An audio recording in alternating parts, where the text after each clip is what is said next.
Hey everybody, it's Kaylee. We're back for tip number 5 in our Gmail series. So today, before we get started, we're going to do something a little bit unorthodox. We don't normally do this, but I'm going to actually kind of walk through some of the slides for this tip because there's something that I want to talk about before we get into the tip that's kind of related. So let's get started with that. So these are the set of slides for this week's tip. And the first thing that I wanted to talk about is something called Inbox Zero.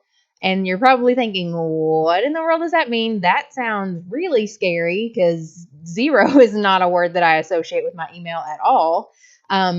These people kind of stress me out, though. My husband is one of these people. So I feel like I can say with certainty, anytime I see his message icon on his phone, my anxiety level immediately goes way up. I could not imagine having 1,030 unread emails sitting in my inbox. That just stresses me out. So that's what we're going to be talking about before we get into our actual tip. What's Inbox Zero and how in the world am I supposed to get there? So Inbox Zero, as scary as it sounds, is kind of what it sounds like. Inbox Zero is just a productivity hack that essentially wants you to get your inbox to zero emails sitting in your inbox or as close as possible. I've been showing you all my work email during this series, and you can see that I'm not at inbox zero, but striving toward this principle kind of helps keep my inbox under control. It doesn't get way out of hand, even though it's not at zero. Just knowing that that's kind of my goal at the end of the day is to have as few emails as possible really helps keep me on track as far as cleaning out my inbox goes. So you're probably thinking, seriously, zero? And like I just said, it doesn't have to be zero. Just think less, inbox less, I guess. And just know that even if you're trying to get to zero, this process is not going to happen overnight. There are several things that have to take place first, especially if you're one of those people like my precious husband who has over 1,000 or just hundreds of emails sitting in your inbox. This is going to take a while, kind of like we were talking about in our most recent Drive series for PD. Your Google Drive didn't get messed up overnight. It's not going to be fixed overnight. It's the same thing with your email. You didn't accumulate 1,000 emails overnight. They're not going to all go away overnight either. So really, these 3 things on this slide that we're looking at here are some of the most important things to kind of change your thinking in order to get closer to inbox zero. So the first thing is, if you can respond in less than a minute, do it now. I mean, who doesn't have less than a minute right now? I mean, there are some specific instances where you won't have a minute when you're sitting there looking at your email. But if you're sitting at a desk or on your phone, you've got your email pulled up, you've got a minute. If you can respond, do it now. If it doesn't require any action on your part, if it was just informative, or if it's junk mail, a chain letter, something from a mailing list, you don't have to do anything with it. Archive it or trash it. Get rid of it. It doesn't have to sit in your inbox. Just know that if you don't need it, get rid of it. Or you can use what we're going to be learning about today, which are labels. So if it doesn't require action, but maybe you want to keep it around, stick it in a label. And then if you have to go back to it in the future and look for it, you know exactly where to go. The third one is, if you don't have time right now, you can snooze it to come back to your inbox at a date and a time when you will have time to respond.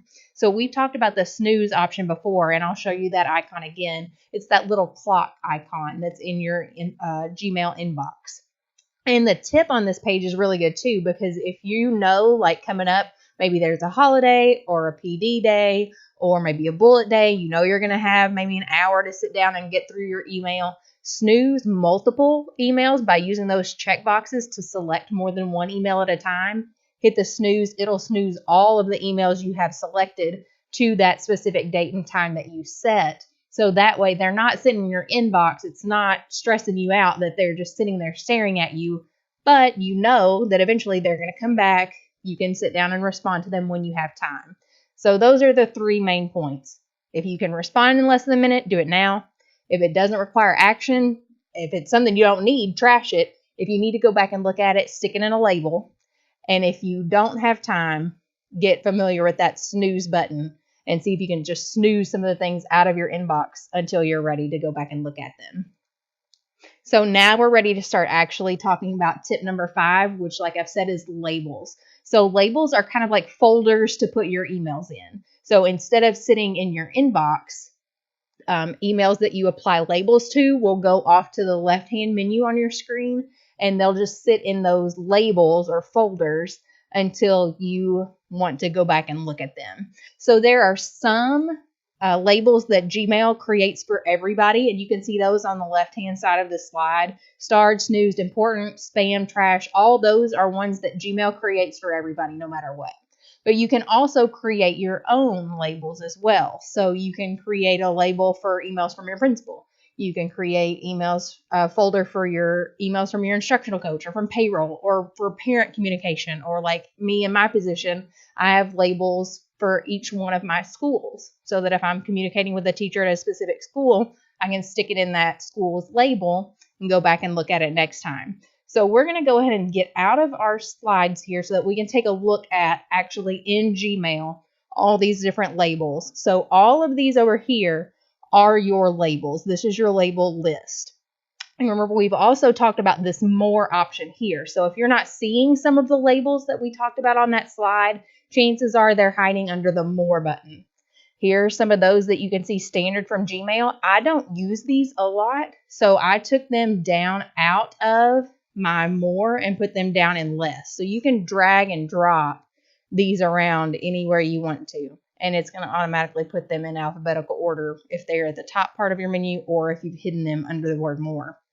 You can also create your own labels, which is really cool, which is what I did here. So I've got a personal email folder, and then I've got one for my job that's broken down, like I said, by my different schools, or I've also got some for like my Go Guardian daily emails, the PD series that I'm doing, coaching emails that I'm working on. So those are all labels that I've actually created myself. So to get there, you can actually create a label in a couple of different ways. But the easiest way to get started if you have absolutely no labels is to go into your settings gear and your settings menu. Once that loads in, you'll see there's actually a labels tab there for you. So you can click on that. This is where you can decide whether to show or hide labels that Gmail has automatically made for you. So like I've hidden, because I don't really use snooze, I have an extension on my Gmail that lets me snooze emails, and we'll talk about that in a couple of email tips from now. So you can hide the ones that you're not using as much, and they'll go down into your more label, and you can show the ones that you use more frequently.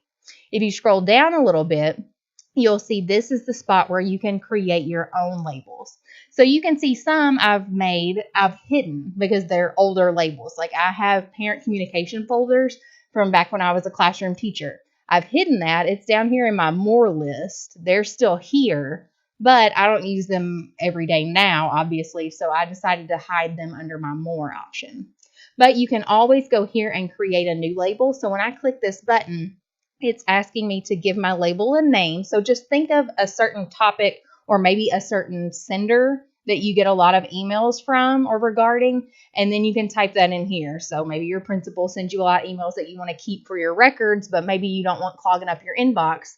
So maybe type in emails from principal or your principal's name, something like that.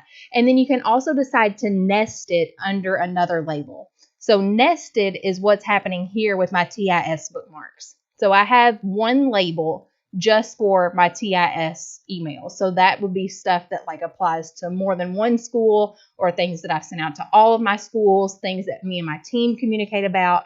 So I have some emails in this folder, but every one of these is nested under that folder. So that's why I can use this little drop down arrow here and hide or show those as needed. So when you're creating a label, you can also nest labels under one big heading. So here I've got my folder for when I was in the library at Shepherdsville, and then all of these 4 folders are nested under that. So they applied to that, but I wanted to kind of break it down even more. So if I was looking for something specific with my book fair, I didn't have to dig through my library label.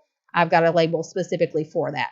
So create your label name, decide if you want to nest it under another label, like a little sub label, and then click create, and it'll start showing up over here in your actual label list. So now, once you've got your labels made, it's super simple to move an email into a label. So from here, this is probably the quickest way, again, if you've got just a ton of emails and you're trying to move them into labels for the first time, or if you've got several that fit into maybe one label altogether, you can just use these little check boxes to check more than one, and then you can use your Move To button. So when I click this, I can decide what label I want to put it in. And you can see even the labels that I've hidden from my label list here are still there. So I could still move emails into those labels even though they're not showing in my list. They're still there. I can still use them. But let's just say, so this email here, I'm ready to move this into a label. I'm going to click Move. I want this to go into my TIS label because this is a communication from my teammate that I want to save and look at later. So I can click that. It's going to automatically move. You can see here I have the option to undo that, and it'll come right back into my inbox. So if you click undo, it just puts it right back. But I really want it to go there, so I'm going to do that again. Move it into my TIS folder. So now if I come over here and I click on the label TIS, and then once it loads in, I'll see that that email is there. So I still have that email. It's just not taking up space in my inbox anymore. It's in that label, so I can go back and look at it if I need to, but I don't have to see it every day. I can go back and look when I'm ready to go back and look. So that's a great way to get yourself organized. It's just by adding some labels and then mass moving using these check boxes. Move those emails out into your folders. Another thing you can do with your labels is you can actually color code them. So like you can see mine here have different colors, and that really helps here when I'm looking at those, especially emails that have a lot of labels applied to them, because you can in fact apply a label to more than one email, so it shows up in multiple label locations here, which is really nice. So it helps when the labels start getting smaller and smaller and you can't read all the text. I know the colors stand for certain things. So I've color coded my schools, I've color coded my 2PD series, things like that you can color code. So anything you want to color code, you can just hover over it with your mouse and click on these three little dots right here. And then there's where you can change your label color. You can also add a custom color. So if none of these look great to you, or if you've maybe got a lot of labels like I am and you're running out of color choices, you can always add a custom color and choose the color that you want your label to be. And here's also where you can show or hide these labels. You can also edit them. So if you notice a spelling mistake or you need to kind of change the name just a little bit, you can also edit it by clicking on those three dots as well. So any of your labels, you can do that too, any label that you've created. So hover over it, click those three dots, change your color, decide if you want to show or hide it in your list, edit the name, or remove the label altogether if you'd like to. So basically that's it as far as labels go. Then, like I said, any message that you move into a label, all you have to do is click on that label and it'll take you right to it, and you can still see your messages no matter what.